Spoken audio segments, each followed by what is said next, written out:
Nasubukan nyo bang kumain ng ice cream na pag natikman nyo, hanapin nyo na? Ito mga idol, panoorin nyo. Ituturo ko sa inyo kung paano natin gagawin yung ice cream na sobrang sarap. Ang una natin gagawin ay magpiga tayo ng nyug na pinakayod natin sa palengke. Ganito sa probinsya gumawa ng ice cream mga idol. Ang paggawa natin dito sa probinsya ng ice cream, hindi katulad sa Manila na mayroon tayong gata na nabibili.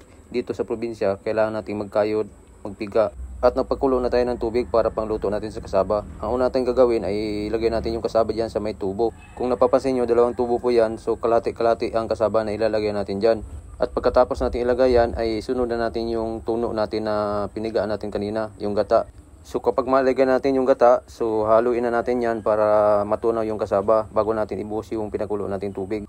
So sa ganitong proseso, kailangan po yung kasaba natin ay matutunaw po siya ng maayos.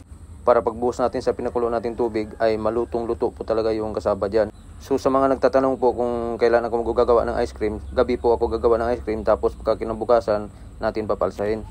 So ayan, ibuhos na natin yung pinakulo natin tubig tapos haluin na natin yan mga idol para lumapot po siya. So ang paghalo dyan mga idol, kailangan bilisan natin para yung kasaba maluluto po siya. Ganito lang magluto ng kasaba mga idol, buhusan lang natin ang pinakulong tubig. Ayan, kung napapansin nyo, lumapot na siya. So okay na yan. Lagyan na natin yung mga ingredients dyan, yung mga sangkap natin. Tulad ng gatas, milk boy, condense, asukal. So pag ganyan na siya, pwede na natin ilagay lahat. Pwede natin ihalo lahat yung mga ingredients. Ilagay na natin yung panghalo natin na pinakamalakas. At ilagay na natin yung condense. Kung napapansin nyo, Alaska condense po yung ginamit natin. Dahil ito po yung gatas na pinakamasarap. Simutin lang natin para walang sayang. At yung isang tubo na naman ang lalagyan natin. So pagkatapos niyan ay isunod na naman natin yung gatas na milk boy. Yung milk boy talaga ang pinaka-importante dito sa paggawa natin ng ice cream mga idol. Kasi yung milk boy po yung nagpapalsa ng ice cream natin, nagpapadami po ng ice cream natin kapag haluin na natin siya.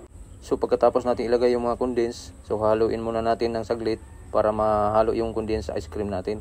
At ito na nga, ihalo na natin yung milk boy na gatas mga idol. Gatas ng kalabaw po yan mga idol. Yan po yung gatas na pinakamasarap talaga. So maglalagay tayo ng kalating kilo dyan sa isang tubo. At yung kalating kilo naman ay sa isang tubo din.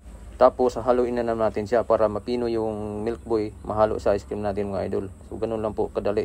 So kapag matunaw na yung milk boy, isunod na naman natin yung asukal. Yung asukal na pinag-importante talaga mga idol. Kasi kung walang asukal, hindi po tayo magagawa ng ice cream.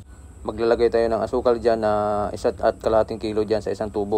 Tapos isang tubo naman ay 1 kilo at kalahati din. Ito nga pala yung mga flavor natin, cheese, cookies and cream at mangga. At ito na nga mga idol, magdudurog na tayo ng yelo para sa ice cream natin na gagawin. Pagkatapos natin durugin yan, ay lalagyan na natin dyan sa gilid ng tubo natin mga idol. So ganun lang maglagay ng yelo dyan at asin. So, yelo muna tapos bago asin. So ganun lang po mga idol, hanggang sa mapuno yan. Yelo tsaka asin, tapos yelo na naman. At ito na nga yung ice cream natin mga idol, binalukay na natin. Yan, kung napapansin nyo, medyo matigas na siya. So ganun po ang gagawin dyan mga idol kapag patigasin na natin. Kailangan natin siyang balukayin. Kung sa Bisaya, sukgay, ukay. Yan. At ito na nga mga idol yung ice cream natin. Ayan, kung napapansin nyo, wow, napakasarap. Sulit talaga. Yan yung ice cream na pag natikman mo, hanapin mo talaga. Sa sobrang sarap. So ano pang hihintayin natin? So magtitinda na tayo mga idol para makapaghanap buhay na naman. Tiyaga-tiyaga lang tayo dito. Balang araw makakaahon din tayo. So ito lang yung kaganapan sa ating mga video mga idol. Sana nagustuhan niyo ito. Huwag niyong kalimutan mag-like and share, follow. Bye-bye!